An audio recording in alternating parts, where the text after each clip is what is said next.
भारत के राष्ट्रपति एवं उपराष्ट्रपति से यानी जो भारत की कार्यपालिका है, कार्यपालिका के अधीन जो औपचारिक प्रधान होता है, उससे रिलेटेड जो भी एमसीक्यू होगा उसके बारे में जानने का प्रयास करेंगे, जो ऑल कॉम्पिटिटिव एग्जाम में पूछे जाते हैं, वनडे एग्जाम में। और जितने भी एमसीक्यू हमने लिया है, इससे बाहर मतलब राष्ट्रपति या उपराष्ट्रपति से जो क्वेश्चन बनती है बाहर से नहीं आती है। तो हम अपना पहला क्वेश्चन लिए हैं। भारत के संविधान के अनुसार भारत के राष्ट्रपति के कार्यालय में रिक्ति को अवधि के भीतर भरा जाएगा। यानी भारत का जो राष्ट्रपति होगा, अगर उसका पद रिक्त हो जाता है, राष्ट्रपति का जो पद रिक्त होता है, उस कितनी अवधि के अंदर उसको भरा जाएगा। तो ऑप्शन देख लेते हैं, 1 माह के अंदर या 1 मास। ऑप्शन दूसरा है 6 मास। ऑप्शन तीसरा है 3 मास और ऑप्शन चौथा है 1 वर्ष। तो क्या है कि जो संविधान में जो दिया गया है, राष्ट्रपति के का जो कार्यकाल समाप्त होने का कितनी अवधि के अंतर्गत उस पद को भरा जाना है, तो 6 माह के अंदर उस पद को भरा जाएगा। 6 माह के अंदर ही चुनाव करा लिया जाएगा। डिटेल में देख लेते हैं। तो जो भारतीय संविधान का अनुच्छेद 62 का क्लॉज फर्स्ट जो है के अनुसार क्या है कि राष्ट्रपति की पदावधि की समाप्ति से हुई रिक्ति को भरने के लिए निर्वाचन पदावधि की समाप्ति से पहले ही पूर्ण कर लिया जाएगा। राष्ट्रपति अपनी पदावधि समाप्त हो जाने पर भी तब तक उस पद पर बना रहेगा, निर्धारण किया रहेगा, जब तक कि उसका उत्तराधिकारी अपना पद धारण नहीं कर लेता। ये किस में दिया गया है? तो आर्टिकल 62 के क्लॉज फर्स्ट में दिया गया है। तो अनुच्छेद 56 भी देख लेते हैं। तो अनुच्छेद 56 का जो फर्स्ट का क्लॉज ग है दिया कि साथ ही अनुच्छेद 62 सेकंड में भी कहा गया है कि राष्ट्रपति की मृत्यु, त्यागपत्र अथवा पद से हटाए जाने या किसी अन्य कारण से उसके पद में रिक्ति को भरने के लिए निर्वाचन रिक्ति होने की तारीख के पश्चात यथाशीघ्र और प्रत्येक दशा में 6 माह के अंदर किसी भी कंडीशन में करा लेना है उसके अंदर।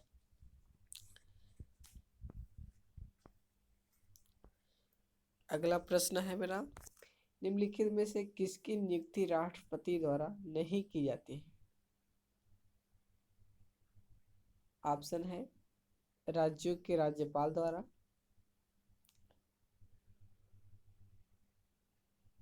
ऑप्शन बी है उच्च न्यायालयों के मुख्य एवं अन्य न्यायाधीश द्वारा, सर्वोच्च न्यायालय के मुख्य एवं अन्य न्यायाधीश, ऑप्शन डी है उपराष्ट्रपति। वैसे कहा जाए तो राष्ट्रपति की नियुक्ति नहीं की जाती है, क्योंकि राष्ट्रपति का क्या होता है, निर्वाचन होता है। लेकिन यहाँ पूछा है कि राष्ट्रपति द्वारा नियुक्ति किसके द्वारा नहीं करते हैं, तो हमें प्रिंट हुआ कि इसका निर्वाचन नहीं किया जाता है। तो इसमें क्या है कि ऑप्शन जो डी दिया है उपराष्ट्रपति, उसमें नियुक्ति नहीं करता।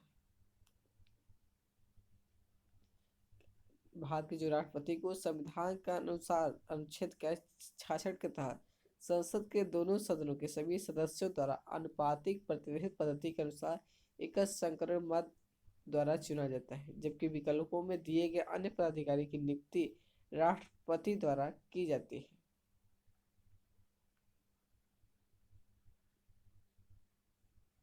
इसलिए चारों विकल्प क्या है, न्याय संगत नहीं है, क्योंकि जितने भी इसमें दिए उपराष्ट्रपति, राज्यों के राज्यपाल, उच्च न्यायालय के मुख्य और न्यायाधीश, सर्वोच्च न्यायालय के मुख्य और न्यायाधीश की क्या नियुक्ति राष्ट्रपति के द्वारा की जाती है, जबकि राष्ट्रपति का जो है निर्वाचन होता है।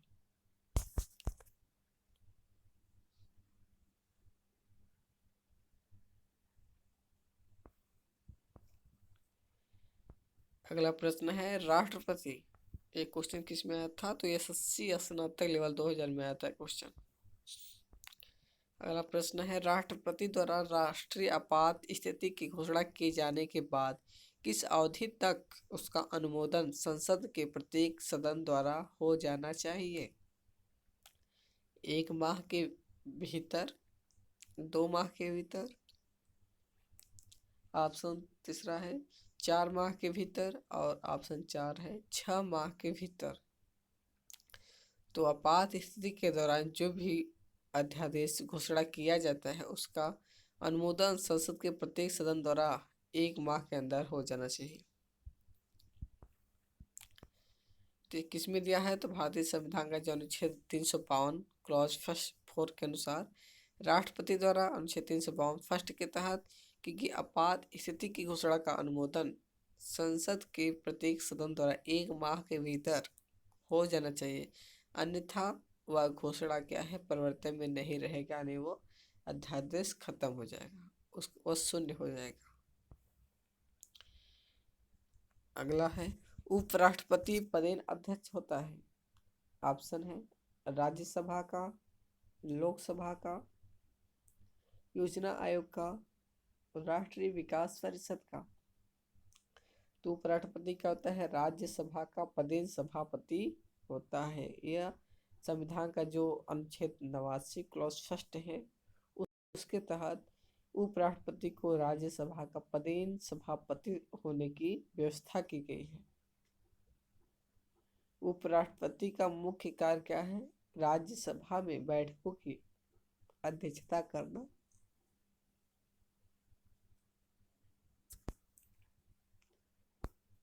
अगला प्रश्न है उपराष्ट्रपति क्या होता है, लोकसभा का सदस्य होता है, राज्यसभा का सदस्य होता है, किसी भी सदन का सदस्य नहीं होता, सांसद नहीं होता। तो ऑप्शन डी हो जाएगा, सांसद नहीं होता है, क्योंकि उपराष्ट्रपति को भी चुना जाता है। भारतीय संविधान का अनुच्छेद 66 क्लॉज सेकंड के अनुसार उपराष्ट्रपति को संसद या राज्य विधानमंडल का सदस्य होने की अनुमति नहीं देता है। यदि किसी पद पर है तो निर्वाचन किए जाने के पश्चात उसे त्याग पत्र देना होगा, या जिस दिन से वह पद धारण करता है उस दिन से वह पद क्या है, रिक्त माना जाएगा। उपराष्ट्रपति राज्यसभा का पदेन सभापति होता है, परंतु यह राज्यसभा का सदस्य नहीं होता है। न तो वह लोकसभा का सदस्य होगा, न ही राज्यसभा का सदस्य होगा, किसी भी सदन का सदस्य नहीं होता। अगर वो सदन का सदस्य है तो उपराष्ट्रपति का पद जब निर्वाचित हो जाएगा तो वह पद अपने आप रिक्त माना जाएगा। अगला प्रश्न है जब भारत के उपराष्ट्रपति को राष्ट्रपति के स्थानापन्न रूप में काम करना होता है तो उन्हें किसका वेतन प्राप्त होता है, राज्यसभा के सभापति के रूप में जो वेतन है वो, दूसरा है राष्ट्रपति का, तीसरा है संसद के सदस्य का और चौथा है ए और बी दोनों।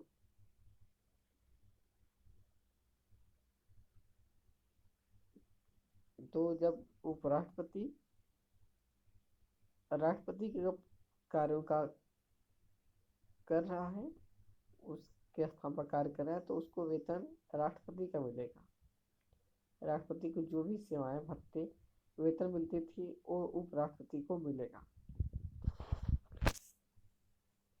यह संविधान का जो अनुच्छेद 35 क्लॉज 3 है उसमें और दूसरी अनुसूची के तहत जब उपराष्ट्रपति राष्ट्रपति के रूप में स्थानापन्न के रूप में कार्य करता है तो उसे वह राष्ट्रपति के वेतन भत्तों एवं विशेषाधिकारों का हकदार होता है। अगला प्रश्न है निम्नलिखित में से भारत के राष्ट्रपतियों को क्रमानुसार उत्तरोत्तर क्रमबद्ध करें। इसमें दिया है कि कौन फर्स्ट, सेकंड और थर्ड, फोर्थ लेवल पे राष्ट्रपति बने। तो आप ऑप्शन है डॉक्टर जाकिर हुसैन, डॉक्टर राधाकृष्णन, फखरुद्दीन अली अहमद और वीवी गिरी। तो इसमें क्या है, ऑप्शन देख लेते हैं। पहले 2, 3, 4, 1। दूसरा ऑप्शन है 3, 2, 4, 1। और तीसरा ऑप्शन है 4, 1, 2, 3। और चौथा है 2143। तो इसका उत्तर हो जाएगा, पहले क्या था कि डॉक्टर राधाकृष्णन बने थे, तो 2 हो गया। उसके बाद डॉक्टर जाकिर हुसैन बने, उसके बीवी गिरी फिर फखरुद्दीन अली अहमद बने। तो यहाँ ऑप्शन क्या होगा? Option D the correct answer होगा, क्योंकि इनका जो कालक्रम था डॉक्टर जाकिर हुसैन का 1967 से 1969 तक था। डॉक्टर एस राधाकृष्णन का 1962 से 1967 था। फखरुद्दीन अली अहमद का 1974 से 1977 और बीबी गिरी का 1969 से 1974। इस प्रकार अभिष्ट विकल्प जो 4 है यानी डी ऑप्शन है वो सही है। अगला प्रश्न है, किसने 2 पूर्ण अवधियों तक भारत के उपराष्ट्रपति का पद संभाला था? ऑप्शन है एस राधाकृष्णन, वीवी गिरी, वेडी जत्ती, एम हिदायतुल्ला। तो इसका उत्तर हो जाएगा एस राधाकृष्णन। इस राधाकृष्णन क्या है, 2 बार पूर्ण अवधियों तक क्या है उपराष्ट्रपति के पद पर बने रहे। डॉक्टर एस राधाकृष्णन ने 1952 से 1957 तक तथा 1957 से 1962 तक की 2 पूर्ण अवधियों तक भारत के उपराष्ट्रपति का पद संभाला तथा वे 1962 से 1967 तक भारत के उपराष्ट्रपति भी रहे थे। वर्तमान उपराष्ट्रपति श्री हामिद अंसारी भी 2 बार उपराष्ट्रपति के कार्यकाल के लिए चुने गए है। उनका पहला कार्यकाल 11 अगस्त 2007 से 10 अगस्त 2012 तक तथा दूसरा कार्यकाल 11 अगस्त 2012 से अगले 5 वर्षों के लिए निर्धारित किया गया। अगला प्रश्न है, भारत के उपराष्ट्रपति के पद पर लगातार 2 बार कौन रहा? Doctor S Radhakrishnan, Shri R Venkataraman, doctor Shankar Dayal Sharma, Shri VV Giri, Shri Veer Pratap Giri. तो डॉक्टर राधाकृष्णन 2 बार लगातार क्या है उपराष्ट्रपति के पद पर बने रहे।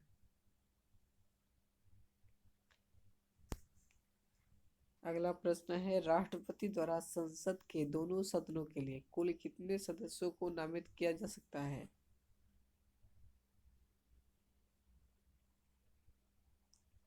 सोलह ऑप्शन फर्स्ट है, दूसरा है 10, थर्ड ऑप्शन है 12 और फोर्थ है 14।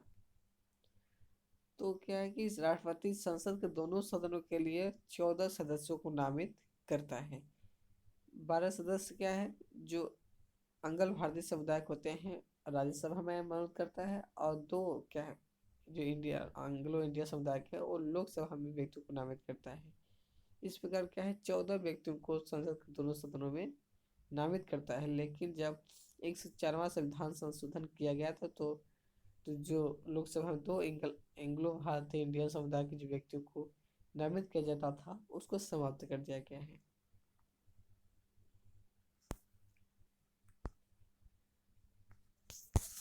प्रश्न है, लोकसभा में राष्ट्रपति द्वारा एंग्लो इंडियन समुदाय के कितने सदस्य मनोनीत किए जा सकते हैं? 4, 2, चाहे जितना भी, केवल एक ही। तो 2 सदस्यों को मनोनीत करने का प्रावधान था, लेकिन अब वो हट गया है।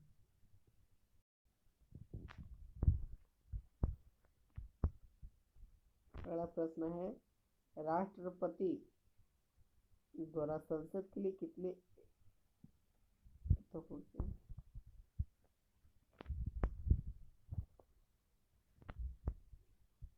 अगला प्रश्न है, यदि आंगल भारतीय समुदाय को लोकसभा में पर्याप्त प्रतिनिधित्व न प्राप्त हो तो समुदाय के 2 सदस्यों को नामित किया जा सकता है।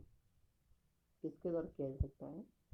प्रधानमंत्री के द्वारा, राष्ट्रपति के द्वारा, लोकसभा के अध्यक्ष द्वारा, और ऑप्शन 4 है संसद के परामर्श से राष्ट्रपति द्वारा। तो जो अगर लोकसभा में अंगल समुदाय के लोगों को पर्याप्त प्रतिनिधित्व नहीं है तो उस कंडीशन में राष्ट्रपति 2 अंगल भारतीय समुदाय को लोकसभा में नामित कर सकता है, यानी उसको प्रतिनिधित्व दे सकता है। अगला प्रश्न है, राष्ट्रपति के निर्वाचन में विवाद के मामले को किसके समक्ष प्रस्तुत किया जा सकता है? ऑप्शन है मुख्य निर्वाचन आयुक्त, संसद, भारत का उच्चतम न्यायालय में से किसी को नहीं। क्या उत्तर हो जाएगा भारत का उच्चतम न्यायालय। राष्ट्रपति के निर्वाचन संबंधी कोई भी विवाद आता है तो उसे उच्चतम न्यायालय के समक्ष प्रस्तुत किया जाएगा। संविधान का अनुच्छेद 71 फर्स्ट के तहत राष्ट्रपति या उपराष्ट्रपति के निर्वाचन संबंधी सभी विवाद को जांच और विनिश्चय उच्चतम न्यायालय द्वारा किया जाएगा और उसका विनिश्चय अंतिम ही होगा।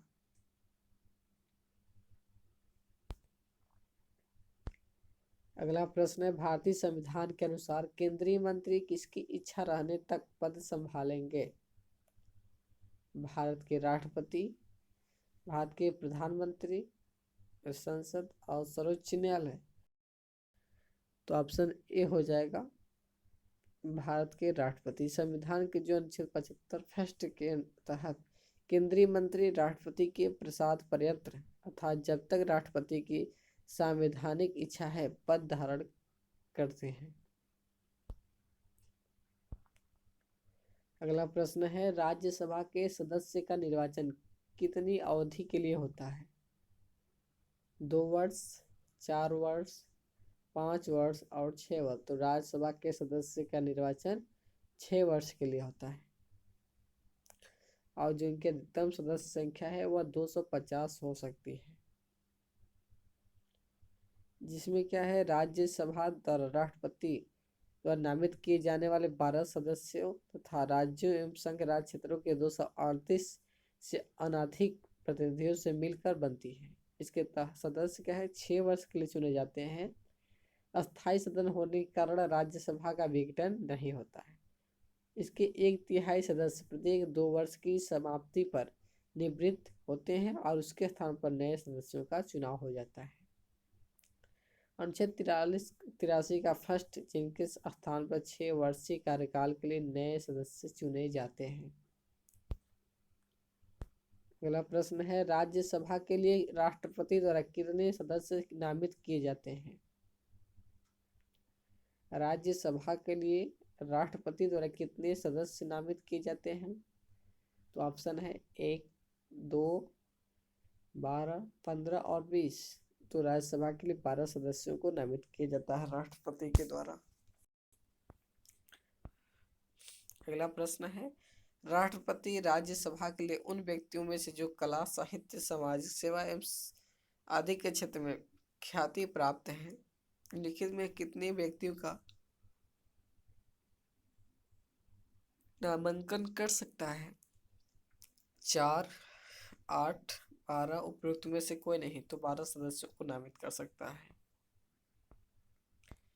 अगला प्रश्न है, राज्यसभा के लिए सदस्यों को नामित करने का अधिकार निम्नलिखित में से किसको है? राष्ट्रपति को, उपराष्ट्रपति, न्यायपालिका, लोकसभा। तो यहाँ ऑप्शन ए हो जाएगा राष्ट्रपति। निम्नलिखित में से किसमें राज्यसभा की कोई भूमिका नहीं होती है? उपराष्ट्रपति के निर्वाचन में, अध्यक्ष के निर्वाचन में, राष्ट्रपति के महाभियोग में, उच्चतम न्यायालय के न्यायाधीशों को हटाने में। तो क्या है अध्यक्ष के निर्वाचन में राष्ट्रपति की जो राज्यसभा की कोई भूमिका नहीं होती, क्योंकि इसका जो सभापति होता है वो उपराष्ट्रपति होता है, इसलिए उसे चुनने न चुनने में इसका कोई हस्तक्षेप नहीं होता है।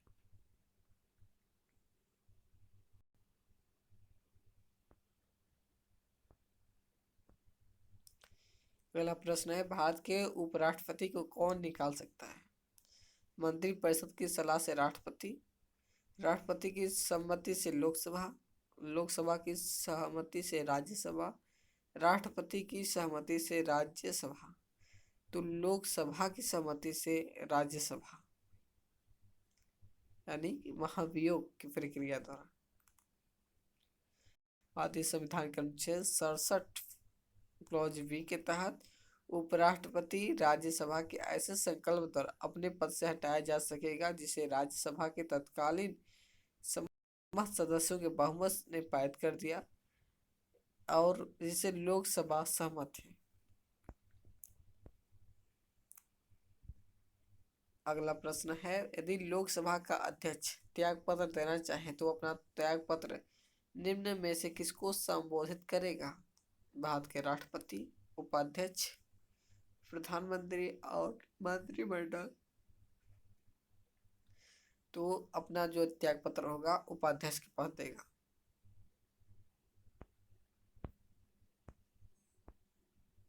अगला प्रश्न है, जब राष्ट्रपति और उपराष्ट्रपति दोनों के पद रिक्त हो तो कौन सा अधिकारी राष्ट्रपति के स्थानापन्न के रूप में काम कर सकता है? उच्चतम न्यायालय का मुख्य न्यायमूर्ति, दिल्ली का उपराज्यपाल, लोकसभा का अध्यक्ष और प्रधानमंत्री। तो उस कंडीशन में क्या है, उच्चतम न्यायालय का जो मुख्य न्यायाधीश होगा वह राष्ट्रपति के पद के रूप में कार्य करेगा। अगला प्रश्न है, जब राष्ट्रपति और उपराष्ट्रपति दोनों के पद एक साथ खाली हो तो राष्ट्रपति पद पर अस्थायी रूप से कौन काम करता है? तो इसमें क्या होगा, भारत का मुख्य न्यायाधीश काम करता है। अगला प्रश्न है, किसकी पूर्व अनुमति से लोकसभा में वित्त विधेयक को पेश किया जाता है? राष्ट्रपति, प्रधानमंत्री, अध्यक्ष, मंत्रिमंडल। तो राष्ट्रपति की पूर्व अनुमति से लेकर जो वित्त विधेयक हो उसको पेश किया जाता है। एक किस में दिया है? तो अनुच्छेद 117 में दिया है। अगला प्रश्न है, भारतीय संविधान के अनुसार निम्नलिखित में से क्या संवैधानिक निकाय या संस्था है? वित्त आयोग, राष्ट्रीय विकास परिषद, योजना आयोग, उपयुक्त में से कोई नहीं। यहाँ ऑप्शन ए हो जाएगा। संविधान के अनुच्छेद 280 के अनुसार संविधान प्रारंभ होने के 2 वर्ष के भीतर और तत्पश्चात प्रत्येक 5 वर्ष की समाप्ति के बाद जब राष्ट्रपति आवश्यक समझे, राष्ट्रपति एक आदेश के द्वारा एक वित्त आयोग का गठन कर सकेगा। इसमें एक अध्यक्ष एवं 4 अन्य सदस्य होंगे। पहले वित्त आयोग का गठन केसी नियोगी की अध्यक्षता में 1951 में किया गया था। राष्ट्रीय विकास परिषद एवं योजना आयोग संविधान इतर संस्थाएं हैं जिनका उल्लेख संविधान में नहीं है। अगला प्रश्न है, वित्त आयोग की नियुक्ति कौन करता है? वित्त मंत्री, प्रधानमंत्री, लोकसभा अध्यक्ष, राष्ट्रपति। तो इसका उत्तर हो जाएगा राष्ट्रपति जो है वित्त आयोग की नियुक्ति करता है। अगला प्रश्न है, जनता पार्टी के शासन काल के दौरान भारत के राष्ट्रपति कौन थे? भारत के राष्ट्रपति थे कौन? तो ऑप्शन है फखरुद्दीन अली अहमद, नीलम संजीव रेड्डी, ज्ञानी जैल सिंह और आर वेंकटरमन। तो नीलम संजीव रेड्डी का शासन काल चल रहा था उस दौरान जब जनता पार्टी का जो शासन चल रहा था, तो उस टाइम नीलम संजीव रेड्डी राष्ट्रपति के पद पर बने रहे। अगला प्रश्न है, राष्ट्रपति ने अब तक कितनी बार राष्ट्रीय आपातकाल की घोषणा की? केवल 1 बार, 2 बार, 3 बार? कभी नहीं, 3 बार आपातकाल लगाया गया था। बाद में राष्ट्रपति द्वारा अब तक अनुच्छेद 352 के तहत 3 बार राष्ट्रीय आपातकाल की घोषणा की गई। 1962 में भारत चीन युद्ध के समय लगा था। दूसरा लगा था 1971 भारत पाकिस्तान युद्ध के समय। थर्ड लगा था 1975 आंतरिक अशांति के आधार पर लगा था। अगला प्रश्न है, किस वर्ष भारत के राष्ट्रपति ने आंतरिक व्यवस्था के अव्यवस्था के कारण आपात स्थिति लागू की थी? 1962, 1965, 1971, 1975। तो 1975 में आंतरिक अशांति के कारण लगाया गया था आपात व्यवस्था। जून 1975 में राष्ट्रपति द्वारा आंतरिक अव्यवस्था के कारण आपात स्थिति लागू की गई थी, जो मार्च 1977 तक प्रवर्तन में रही। इसमें पूर्व 1962 में भारत चीन युद्ध, 1971 में भारत पाकिस्तान युद्ध के समय भी आपात घोषणा लागू की गई थी, परंतु ये युद्ध की स्थिति के कारण थी। 1978 में 44वें संविधान संशोधन द्वारा आपात उद्घोषणा के आधारों पर आंतरिक अशांति के स्थान पर सशस्त्र विद्रोह प्रतिस्थापित किया गया। पहले जो आंतरिक अशांति था, अब उसके स्थान पर सशस्त्र विद्रोह नाम दिया गया। अगला प्रश्न है, निम्नलिखित में से भारत के राष्ट्रपति कौन थे जो 2 बार राष्ट्रपति के पद पर रहे? एस राधाकृष्णन, के आर नारायण, नीलम संजीव रेड्डी और बाबू राजेंद्र प्रसाद। तो बाबू राजेंद्र प्रसाद ही 2 बार लगातार क्या है, राष्ट्रपति के पद पर बने रहे। बाकी जो प्रथम राष्ट्रपति डॉक्टर राजेंद्र प्रसाद थे, 26 जनवरी 1950 से 13 मई 1962 तक 3 कार्यकालों में राष्ट्रपति पद पर रहे, जिनमें से प्रथम बार तो वे संविधान सभा का अध्यक्ष होने के नाते राष्ट्रपति नियुक्त हुए थे था। इसके पश्चात 1952 एवं 1957 के राष्ट्रपति चुनाव में वे राष्ट्रपति पद के लिए निर्वाचित हुए थे। अगला प्रश्न है, भारत के सेनाओं के सर्वोच्च सेनापति से कौन संदर्भित होता है? सेना का जनरल, रक्षा मंत्री, राष्ट्रपति, फील्ड मार्शल। तो राष्ट्रपति ही सर्वोच्च सेनापति होता है।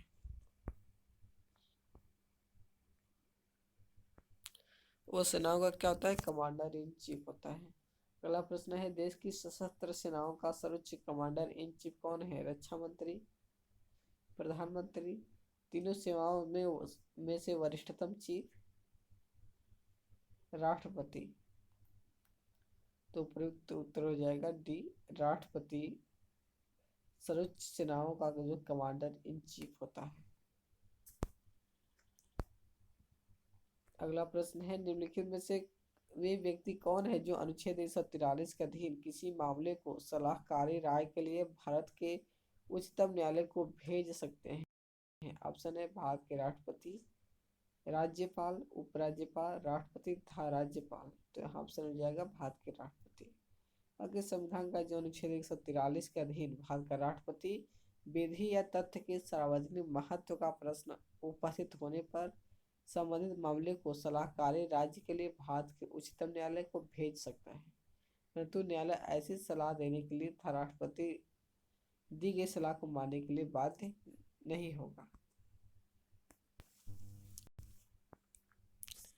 अगला प्रश्न है, राष्ट्रपति और उपराष्ट्रपति से संबंधित चुनाव विवादों का समझौता करने का अधिकार उच्चतम न्यायालय को है। यह किसने कहा था? यह उसका क्या है? राष्ट्रपति या उपराष्ट्रपति जो संबंधित विवाद है उसका समझौता उच्चतम न्यायालय करता है, तो उसका क्या है? मौलिक अधिकार है, पुनर्वादिक अधिकार है, परामर्शी अधिकार है, बहुमुखी अधिकार है। तो यह मौलिक अधिकार है कि समझौता वही करेगा। राष्ट्रपति और उपराष्ट्रपति से संबंधित चुनाव विवादों का समझौता करने का अधिकार सर्वोच्च न्यायालय का एकमेव प्रारंभिक क्षेत्राधिकार या मौलिक अधिकार है। यह संविधान का जो अनुच्छेद 71 के तहत है। आर्टिकल 36 जो अगला क्वेश्चन है 36वां, एकल स्थानांतरणीय मतदान पद्धति में हर मतदाता व्यक्त कर सकता है केवल 2 विकल्प, केवल 1 विकल्प, भरे जाने वाले पदों से एक कम विकल्प, उतने विकल्प जितने चुनाव में प्रत्याशी हैं। तो यहाँ पे ऑप्शन डी इधर करेक्ट आंसर हो जाएगा। यह क्वेश्चन देखिए एसएससी स्टेनोग्राफर परीक्षा 2011 में आया था। एसएससी जो संयुक्त हायर सेकेंडरी 10+12 स्तरीय जो पेपर हुआ था 2010 में, उसमें क्वेश्चन पूछा था। एकल स्थानांतरणीय मत पद्धति में क्या होता है? जैसा कि भारत में राष्ट्रपति उपराष्ट्रपति पद हेतु निर्वाचन में अपनाया गया है, जितने प्रत्याशी होते हैं उतने ही वरीयता या विकल्प होते हैं तथा इसमें निर्वाचक कंगड़ प्रत्याशियों को अपने वरीयता अनुसार क्रम प्रदान करते हैं तथा विजयी प्रत्याशी के लिए मतों का न्यूनतम कोटा प्राप्त करना अनिवार्य होता है। यदि प्रथम वरीयता के आधार पर किसी प्रत्याशी को न्यूनतम कोटा प्राप्त नहीं होता है तो सबसे कम मत प्राप्त करने वाले प्रत्याशी निर्वाचन से बाहर हो जाते हैं और उसके प्राप्त मतों को अन्य प्रत्याशियों में बांट दिया जाता है। तथा यह क्रम तब तक चलता है जब तक किसी प्रत्याशी को अभिष्ट न्यूनतम कोटा न प्राप्त हो जाए। अगला प्रश्न है, भारत के राष्ट्रपति के पद को भरने के लिए निर्वाचन का आयोजन निम्नलिखित में से कौन करता है? भारत का उपराष्ट्रपति, भारत का निर्वाचन आयोग, सिलेक्शन कमीशन कहते हैं, election commission of India, Bharat के मुख्य न्यायमूर्ति, chief justice of India, Bharat का attorney general, solicitor general, attorney general हो गया। तो यहाँ उत्तर हो जाएगा भारत का जो निर्वाचन आयोग होगा वही सभी निर्वाचन कराने की व्यवस्था करता है। इसका जो प्रावधान है संविधान का अनुच्छेद 324 में है। अगला प्रश्न है, विदेशों को भेजे जाने वाले विभिन्न संसदीय प्रतिनिधि मंडलों के लिए व्यक्तियों का नामांकन निम्नलिखित में से कौन करता है? लोकसभा अध्यक्ष, प्रधानमंत्री, संसदीय कार्य मंत्रालय, राज्यसभा अध्यक्ष। तो भारत का जो संसदीय कार्य मंत्रालय है वही प्रतिनिधि मंडलों के सदस्यों का नामांकन करता है। और स्वीकृति संसदीय कार्य मंत्रालय द्वारा संबंधित मंत्रालयों एवं संसद में प्रमुख राजनीतिक दलों से सलाह के पश्चात किया जाता है। अगला प्रश्न है, निम्नोक्त कथनों का अध्ययन करके समुचित उत्तर की पहचान करें। भारत का उपराष्ट्रपति नियुक्त किए जाने के लिए किसी व्यक्ति में राज्यसभा का सदस्य बन सकने की योग्यता अवश्य होनी चाहिए। दूसरा ऑप्शन है, उपराष्ट्रपति राज्यसभा का पदेन अध्यक्ष भी होता है। तो यहाँ क्या है, भारत का जो उपराष्ट्रपति नियुक्त किए जाने के लिए किसी व्यक्ति में राज्यसभा का सदस्य बनने सकने की योग्यता अवश्य होनी चाहिए। तो यहाँ पे क्या है, दोनों जो तर्क दिया गया है दोनों सही है। ऑप्शन ए करेक्ट हो जाएगा। भारत का उपराष्ट्रपति होता है लोकसभा का अध्यक्ष, राज्यसभा का अध्यक्ष, राष्ट्राध्यक्ष, शासनाध्यक्ष। तो राज्यसभा का पदेन अध्यक्ष होता है उपराष्ट्रपति। अगला प्रश्न है, निम्नलिखित में से वह व्यक्ति कौन था जिसने भारत के राष्ट्रपति के रूप में निर्विरोध चुना गया था? Doctor Rajendra Prasad, doctor S Radhakrishnan, doctor N Sanjiva Reddy, doctor Shankar Dayal Sharma. तो डॉक्टर एन संजीव रेड्डी भारत के निर्विरोध राष्ट्रपति निर्वाचित हुए थे, जो कार्यकाल 25 जुलाई 1977 से 25 जुलाई 1982 तक था।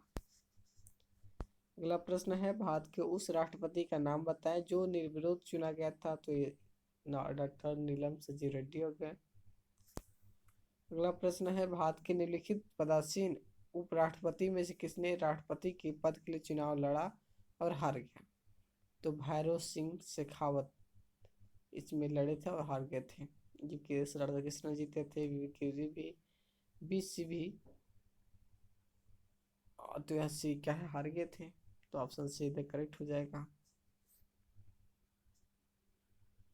और क्या 13वें राष्ट्रपति के पद में चुनाव लड़ते थे प्रतिभा देवी सिंह पाटिल से पराजित हुए थे 2007 में।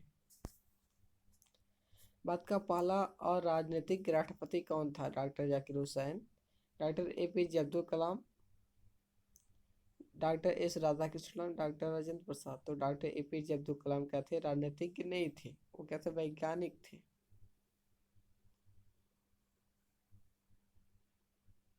उनका कार्यकाल कब तक से था? तो 25 जुलाई 2002 से 25 जुलाई 2007 तक रहा। वे परमाणु वैज्ञानिक थे।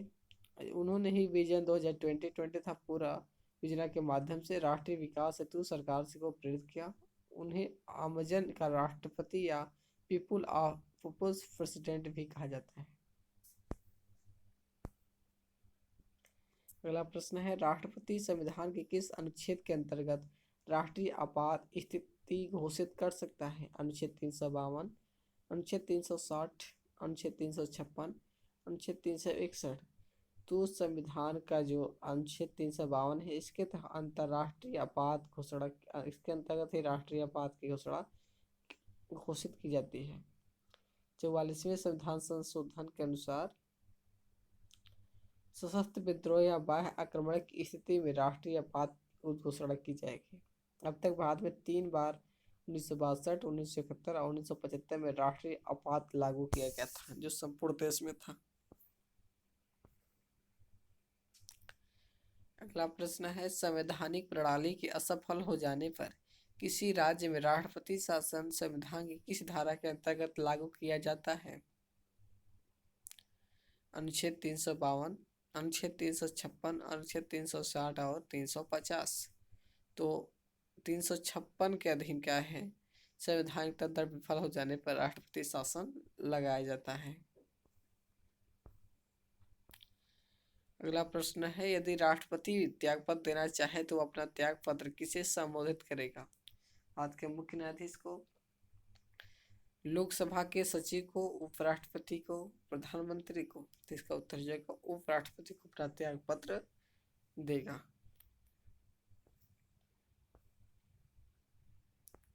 अगला प्रश्न है, निम्नलिखित में से किस राज्य में जनवरी 2009 में राष्ट्रपति शासन लागू किया गया था? उत्तराखंड, मेघालय, मिजोरम, झारखंड? तो ऑप्शन हो जाएगा झारखंड में लगाया गया था। अगला प्रश्न है, निम्नलिखित में से कौन सी नियुक्ति भारत के राष्ट्रपति द्वारा नहीं की जाती है? लोकसभा अध्यक्ष, भारत का मुख्य न्यायाधीश, वायुसेना अध्यक्ष, थल सेना अध्यक्ष?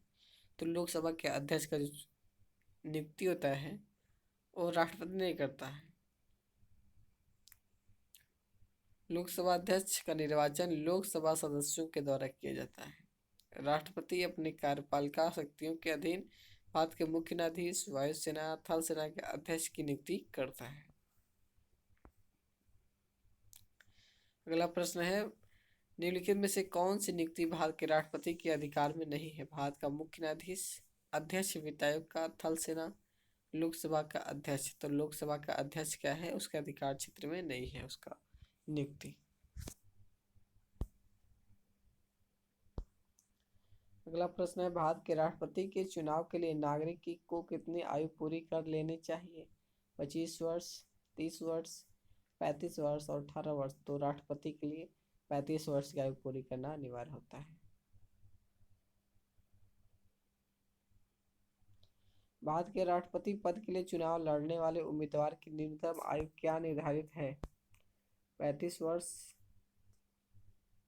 60 वर्ष, 55 वर्ष और कोई नहीं तो 35 वर्ष। ये लोअर डिवीजन क्लर्क में पूछा था एसएससी लेवल में। तो भारत के अगला क्वेश्चन, भारत के राष्ट्रपति पर महाभियोग की विधि अपनाई गई है? यूएसए से, यूके से, फ्रांस से, यूएसएसआर से? तो यूएसए से दिया गया महाभियोग की प्रक्रिया, जो कि आर्टिकल 61 में दिया गया है, राष्ट्रपति महाभियोग लगाने की प्रक्रिया। राष्ट्रपति की सेवानिवृत्ति आयु क्या है? कोई सीमा नहीं है। 70 वर्ष, 75 वर्ष, 80 वर्ष? तो कोई सीमा नहीं, जब तक वो जीवित है तब तक वो राष्ट्रपति की पद पर बना रह सकता है, वो चुनाव लड़ सकता है।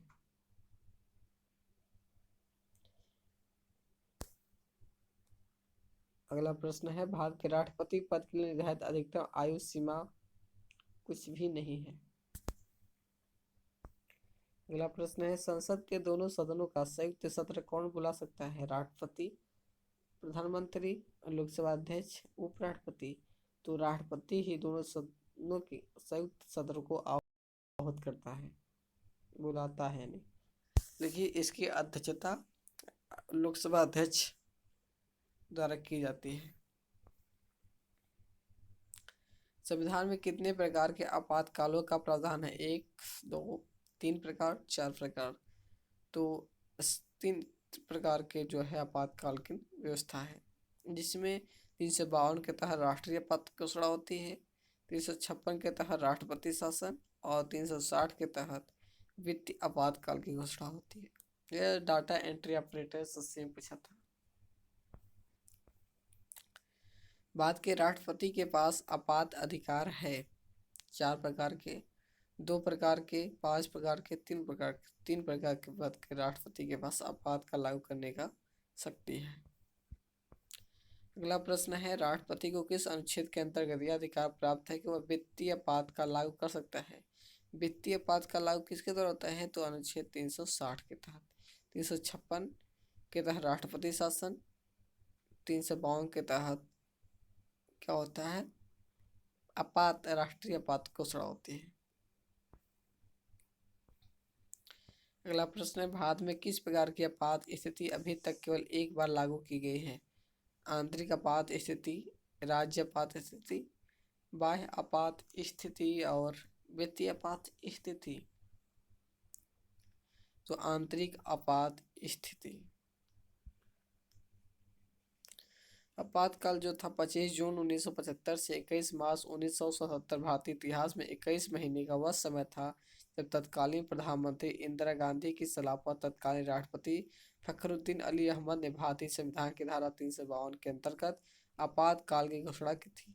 44वें संविधान संशोधन द्वारा आपात उपबंधों में अनेक महत्वपूर्ण संशोधन किए गए ताकि 1975 में घटित घटनाओं की भविष्य में पुनरावृत्ति न हो सके। अगला प्रश्न है, निम्नलिखित में कौन सी ऐसी स्थिति आपात स्थिति जिसकी घोषणा अभी तक भारत में नहीं की गई? तो क्या है, वित्तीय आपात की जो है घोषणा अभी तक भारत में कभी भी नहीं की गई है। अगला प्रश्न है, भारत का राष्ट्रपति अपने पद पर पुनर्निर्वाचन के लिए कितनी बार खड़ा हो सकता है? 1 बार, 2 बार, 3 बार? जितनी बार चाहे उतनी बार हो सकता है। अगला प्रश्न है, भारतीय संघ के राष्ट्रपति के पास वही संवैधानिक अधिकार है जो ब्रिटिश राजा या रानी के पास है। यूएसए के राष्ट्रपति के पास है, पाकिस्तान के राष्ट्रपति के पास है, फ्रांस के राष्ट्रपति के पास है। तो ब्रिटिश क्राउन के पास जितने भी संवैधानिक अधिकार है वही स्थिति भारत के राष्ट्रपति की है, क्योंकि संसदीय शासन प्रणाली अपनाया गया है।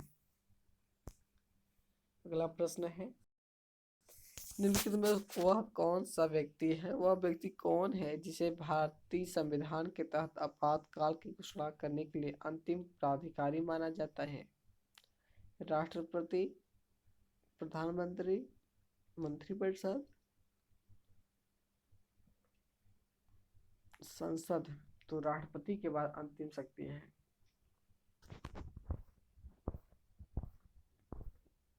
अगला प्रश्न है, राष्ट्रीय आपात घोषणा का दुरुपयोग रोकने हेतु संविधान संशोधन अधिनियम 42वां, 43वां, 44वां और 45वां। तो 44वां जब संविधान संशोधन हुआ था तो जो राष्ट्रीय आपातकाल के जो दुरुपयोग था उसे रोकने का प्रावधान दिया गया।